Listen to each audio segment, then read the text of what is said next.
नमस्कार, आपण पाहताय लोकराज्य न्यूज 24। पाहुयात महत्त्वाची बातमी।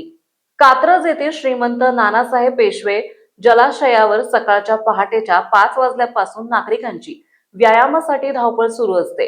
गेल्या अनेक वर्षांपासून हा तलाव नागरिकांसाठी आरोग्यदूत ठरलेला आहे। छत्रपती संभाजी राजांच्या दर्शनाने नागरिक पहाटेच्या व्यायामाला सुरुवात करतात, परंतु काही दिवसांपासून परिसरातील उद्यानांची साफसफाई, स्वच्छता याकडे मात्र उद्यान कर्मचाऱ्यांकडून दुर्लक्ष होताना दिसत आहे।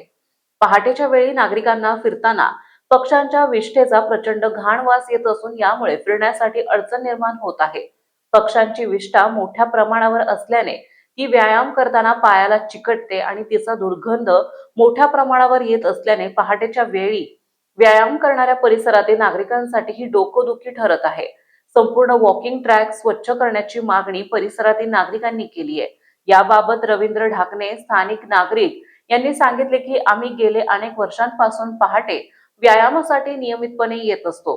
पहाटेच्या वेळी पक्ष्यांनी वॉकिंग ट्रॅकवर मोठ्या प्रमाणावर घाण केलेली असते, त्यामुळे सकाळच्या वेळी वॉकिंग करताना ती सर्व घाण पायाला चिकटली जाते। त्यामुळे दुर्गंधीचा प्रचंड त्रास सर्वच नागरिकांना सहन करावा लागतो।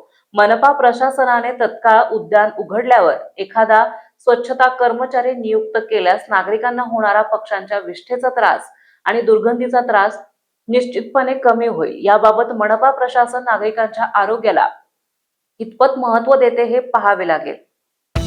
महाराष्ट्रातील महत्त्वाच्या आणि ताज्या बातम्या पाहण्यासाठी आजच आमच्या लोकराज्य न्यूज 24 न्यूज चॅनलला YouTube वर सबस्क्राइब करा आणि बेल आयकॉन प्रेस करा।